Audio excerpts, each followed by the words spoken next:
Hello दोस्त, sky unlimited YouTube channel पर आप सभी का स्वागत है। हमारा आज का टॉपिक है अंग्रेज़ों का बंगाल विजय अभियान। तो आइए दोस्तों शुरू करते हैं अंग्रेज़ों के बंगाल विजय अभियान से। सन 1707 ईस्वी में औरंगजेब की मृत्यु के बाद कई प्रांत स्वतंत्र हुए, जिसमें से एक बंगाल भी था। उस समय का बंगाल बहुत ही विशाल एवं समृद्धशाली था। उस समय के बंगाल के क्षेत्र में बांग्लादेश, बिहार व उड़ीसा ये तीनों आते थे। बंगाल एक अच्छा उत्पादन केंद्र, फसलों की दृष्टि से अच्छा एवं उद्योग हर तरीके से समृद्ध था।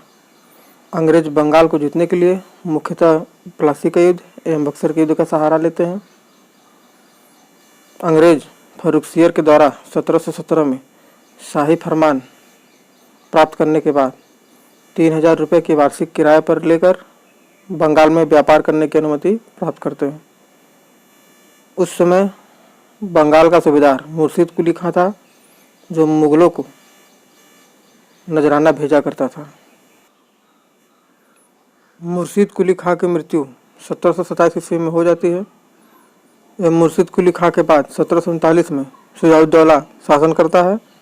उसके बाद 1739 में ही सरफराज शासन प्राप्त करता है। सरफराज खान की हत्या करने के बाद 1740 में अलीवर्दी खां बंगाल का सूबेदार बनता है। प्रारंभ में मुगलों को 2 करोड़ का नजराना भेजता है अलीवर्दी खां, लेकिन उसके बाद फिर ये कभी मुगलों को नजराना नहीं भेजता। अलीवर्दी खां यहीं से मुगलों से अपने शासन को अलग कर लेता है। यूरोपियों की तुलना मधुमक्खी के छत्ते से सर्वप्रथम अलीवर्दी खां ने ही की थी। अलीवर्दी खान की मृत्यु के बाद उसके 3 पुत्रियों में उत्तराधिकार का युद्ध हो जाता है, जिसका फायदा अंग्रेज उठाते हैं। अलीवर्दी खां के बाद सिराजुद्दौला 1756 में बंगाल का नवाब बनता है। 1756 में बंगाल का नवाब बनने के बाद सिराजुद्दौला फ्रांस और ब्रिटेन की किलाबंदी करने को रोकने का आदेश देता है।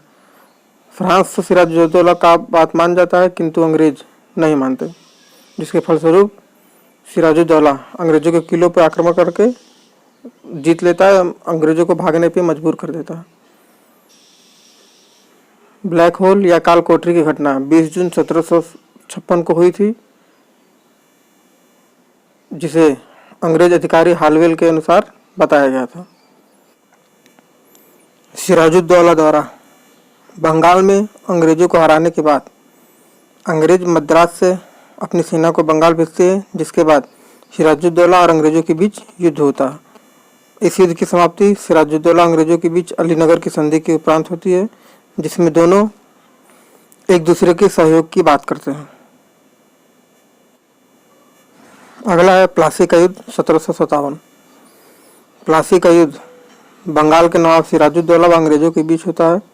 इस युद्ध में सिराजुद्दौला का सेनापति मीर जाफर सिराजुद्दौला को धोखा देता है। इसके साथ साथ बंगाल का दीवान रायदुर्लभ, ढाका की मौसी घसीटी बेगम, व्यापारी अमीन चंद और बैंकर जगत सेठ, ये सभी अंग्रेजों के साथ मिलकर सिराजुद्दौला को धोखा देते हैं। सिराजुद्दौला के साथ सिर्फ मीर मदान और मोहनलाल, यही 2 व्यक्ति युद्ध लड़ते हैं और लड़ते हुए युद्ध में मारे जाते हैं। प्लासी के युद्ध में अंग्रेजों का नेतृत्व लॉर्ड क्लाइव करता है और युद्ध में हारने के बाद प्लासी के युद्ध में सिराजुद्दौला के हार के बाद शर्त के अनुसार मिर्जापुर को बंगाल का नवाब बनाया जाता है, जो कि एक अयोग्य शासक साबित होता है। मिर्जापुर 1757 से लेकर 1760 तक नवाब बना रहता है एवं यह अंग्रेजों की कठपुतली की तरह कार्य करता है। अंग्रेजों को कर अदा न कर पाने के कारण मीर जाफर का दामाद मीर कासिम को 1760 में अंग्रेजों द्वारा नवाब बनाया जाता है। मीर कासिम 1760 से लेकर 1763 तक बंगाल का नवाब बनता है। यह एक योग्य एवं महत्वाकांक्षी शासक साबित होता है। सर्वप्रथम यह अपनी राजधानी मुर्शिदाबाद से मुंगेर स्थापित करता है एवं भारतीय व्यापारियों को रियायत देता है एवं नए कर सुधार लागू करता है।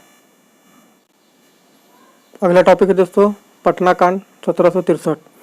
एक अंग्रेज अधिकारी एलिस पटना में मीर कासिम पर आक्रमण करता है, किंतु वह हार जाता है और मारा जाता है। इस हार से अंग्रेज नाराज हो जाते हैं और मीर कासिम को हटाकर पुनः मीर जाफर को बंगाल का नवाब। मीर कासिम बिहार से अवध क्षेत्र में जाकर मुगल शासक शाह आलम द्वितीय व अवध के नवाब शुजाउद्दौला से संधि करता है।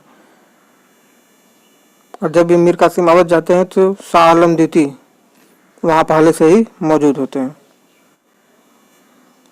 अगला टॉपिक है बक्सर का युद्ध 1764।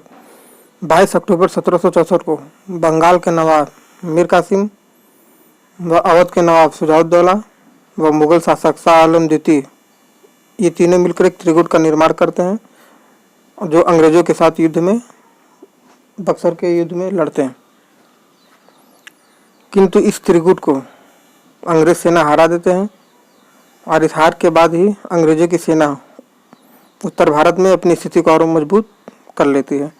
बक्सर के युद्ध में अंग्रेजों का नेतृत्व हेक्टर मुनरो करता है। इस युद्ध की समाप्ति इलाहाबाद की संधि के उपरांत होती है। इलाहाबाद की संधि 1765 में होती है। इलाहाबाद की संधि में मुख्यतः दो तरह की संधि होती है, जिसमें पहली संधि 12 अगस्त 1765 को मुगलों और अंग्रेजों के बीच होता है।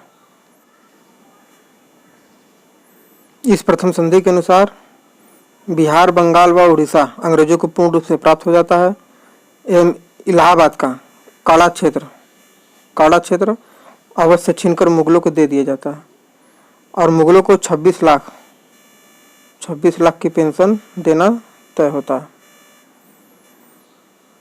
इसी इलाहाबाद की द्वितीय संधि 16 अगस्त 1765 को होती है, जो कि अवध के नवाब शुजाउद्दौला व अंग्रेजों के बीच होती है। इस द्वितीय संधि में 50 लाख का जुर्माना क्षतिपूर्ति के तौर पर अवध के नवाब शुजाउद्दौला को भरना पड़ता है एवं अवध का काला क्षेत्र मुगलों को दे दिया जाता है।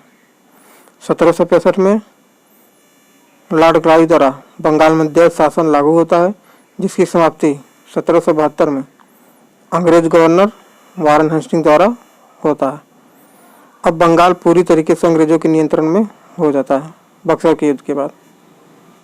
तो आइए दोस्तों, बंगाल का विजय का घटनाक्रम एक बार शुरू से देख लेते हैं। 1707 ईस्वी में औरंगजेब की मृत्यु होती है। जिसके बाद 1717 में अंग्रेजों को व्यापार करने की अनुमति फारुखसियर द्वारा प्राप्त होती है। 1740 में अलीवर्दी खां बंगाल का नवाब बनता है। अलीवर्दी खां एवं 1756 में अलीवर्दी खां की मृत्यु के बाद सिराजुद्दौला बंगाल का नवाब बनता है। 1757 में प्लासी का युद्ध होता है।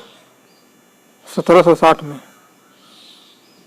मीर जाफर को हटाकर मीर कासिम को पुनः बंगाल का नवाब बनाया जाता है।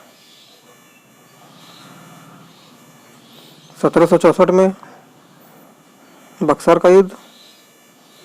1764 में बक्सर का युद्ध होता है।